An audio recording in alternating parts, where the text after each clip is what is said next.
Mes chers camarades, je vous apporte le salut fraternel des syndicats Force ouvrière de l'Aude. Un congrès est un moment important pour notre organisation syndicale et particulièrement celui-ci car il donnera lieu à un passage de témoin à la tête de Force ouvrière. Concernant le mandat qui se termine, pour les mandats que je porte, sans état d'âme, nous voterons le rapport d'activité de Jean-Claude Mailly et du bureau confédéral sortant. Je voterai aussi le rapport de trésorerie. Pour ma part, je considère que le mandat a été respecté. Oui, notre confédération inscrit son action contre les politiques d'austérité qui se traduisent par une forte pression sur les dépenses sociales et publiques, par la baisse du pouvoir d'achat, par la remise en cause des droits collectifs des salariés, par une augmentation du chômage. Voilà les conséquences des politiques d'austérité. Alors il est clair qu'on ne sortira pas de la crise économique en faisant de l'austérité.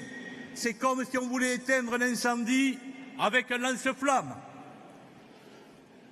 C'est pour cette raison que notre confédération s'est opposée avec détermination et lucidité, notamment contre le pacte de responsabilité, qui a été une des mesures emblématiques de ces politiques d'austérité, tout comme la loi travail, dite loi El Khomri, qui a repris à son compte le discours patronal selon lequel il faudrait licencier plus facilement pour pouvoir embaucher. C'était inacceptable, c'est toujours inacceptable.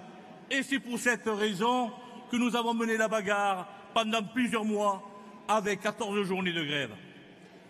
Je considère aussi que le combat syndical a été mené contre les ordonnances Macron de 2017 sur le Code du travail.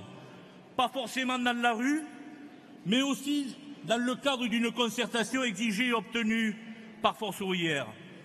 Rappelons que dans le cadre de cette concertation, Force ouvrière a défendu ses positions et le poids de notre confédération dans cette concertation a permis de faire évoluer effectivement certains points clés, comme la place de la branche, alors que celle-ci était vouée à disparaître lors de l'engagement de ce dossier.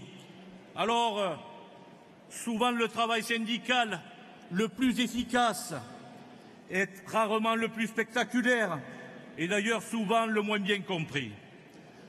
Pour autant, d'autres points clés dans les ordonnances ont constitué des régressions sociales inacceptables et dont nous avons demandé le retrait lors de la mobilisation interprofessionnelle du 16 novembre 2017. Cet appel à la grève du 16 novembre a été lancé avec concertation, après concertation avec les autres organisations syndicales, contrairement à la mobilisation du 12 septembre qui avait été lancée de façon unilatérale par la CGT. Alors, moi je considère qu'il est clair que la place de Force ouvrière dans le paysage syndical n'est pas d'être sur le porte-bagages de la CGT, et encore moins à la remorque de celle-ci. Sur le dossier des ordonnances, je considère que notre organisation syndicale a avancé sur ses deux jambes, à savoir la pratique réformiste et celle de l'action contestataire. Nous savons faire aussi. Je considère qu'à Force ouvrière, nous pouvons être réformistes comme contestataires. Notre seule boussole est le droit et les intérêts des salariés. Cela s'appelle le réformisme militant qui est l'ADN de Force ouvrière auquel nous sommes attachés.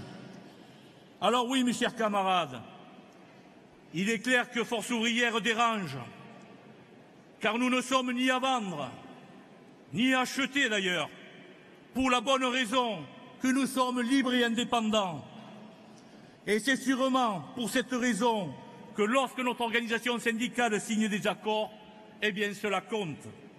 Alors mes chers camarades, notre congrès se tient dans un contexte difficile où les attaques ne manquent pas et ne manqueront pas contre les droits et les intérêts collectifs des salariés du privé et du public, contre les services publics, contre notre protection sociale. Ce qui nécessitera d'ailleurs, à mon sens, une mobilisation interprofessionnelle avec appel à la grève. Dans ce contexte difficile, il est clair aussi que notre organisation devra sortir renforcée de ce congrès. Cela passe par le maintien de l'unité de notre maison Force ouvrière autour de notre camarade Pascal Pavageau et du nouveau bureau confédéral qui auront désormais les clés du camion. Pour ma part, j'apporte mon soutien total et entier à Pascal, il le sait, pas depuis hier, et également au bureau confédéral sortant. Je termine. Alors, mes camarades, si l'on veut continuer à peser dans les combats à venir, cela passera par le développement de notre organisation syndicale. C'est une priorité absolue.